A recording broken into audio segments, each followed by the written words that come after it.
વડોદરાનો આવાજ ન્યૂઝમાં આપનું સ્વાગત છે। સમાચારમાં વાત કરીએ તો વડોદરાના કપુરાઈ પોલીસ સ્ટેશન વિસ્તારમાં પોલીસની ખોટી ઓળખ આપી અને ધાકધમકીથી પૈસા પડાવી લેતી ગેંગને તથા સુરત શહેરના હનીટ્રેપના 2 ગુનામાં નાસ્તા ફરતા આરોપીને વડોદરાની એલસીબી ઝોન 3 તથા કપુરાઈ પોલીસ સ્ટેશનની ટીમે ઝડપી પાડી કાયદેસરની કાર્યવાહી હાથ ધરી હોવાની માહિતી રવિવારે મળવા પામી હતી।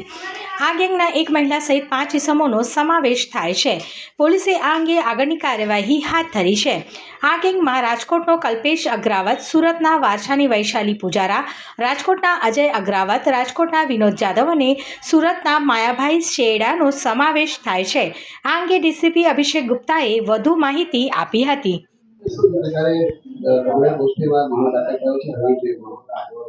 કપુરાઈ પોલીસ સ્ટેશન વિસ્તારમાં આણંદના રહેવાસી એક જે રિયલ એસ્ટેટ એજન્ટ છે તેમને ફેસબુકથી એક છોકરીનો કોન્ટેક્ટ કરવામાં આવ્યો હતો અને તેને પ્રોપર્ટી બતાવવા માટે તેઓ આ વિસ્તારમાં આવેલ હતા।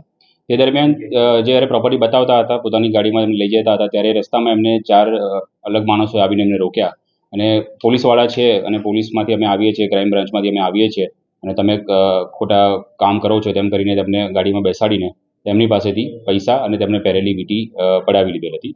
આ ઘટના અમારા ધ્યાને આવી।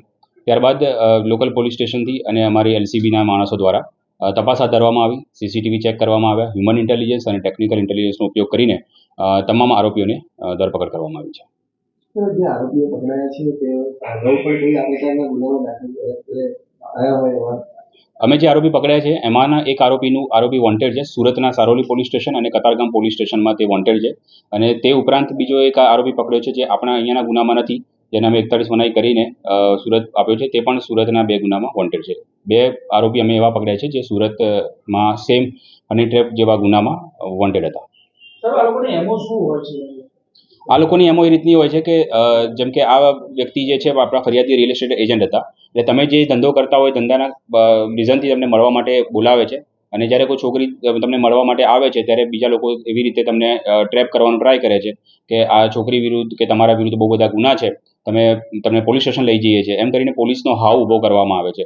બધાને ધ્યાને હશે કે અત્યારે ડિજિટલ અરેસ્ટના પણ ગુના સાયબરમાં વધી રહ્યા છે, તો એ ડિજિટલ અરેસ્ટમાં જે રીતે પબ્લિકને ડરાવીને એમની પાસેથી પૈસા પડાવવામાં આવે છે તે જ રીતે આ ફિઝિકલી પ્રેઝન્સ રહીને તમને પોલીસનો ડર ઊભો કરવામાં આવે છે અને એ રીતે તમારી પાસેથી 50,000, 1 લાખ, 1.5 લાખ જેટલા મળી શકે એટલા પૈસા તમારી પાસેથી પબ્લિક પાસેથી પડાવી લેવામાં આવે છે। આ રીતની એ લોકોની એમો હોય છે।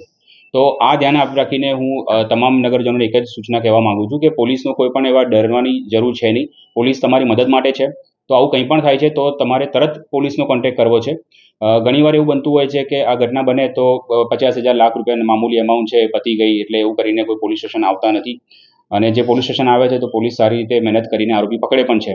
તો પોલીસથી ગભરાવાની જરૂર નથી અને કંઈ પણ આવી ઘટના બને છે તો તરત જ કંટ્રોલ રૂમમાં કોલ કરીને પોલીસનો કોન્ટેક્ટ કરી શકો છો। પોલીસ ઘટના સ્થળે પહોંચીને જલ્દીથી કાર્યવાહી હાથ ધરશે।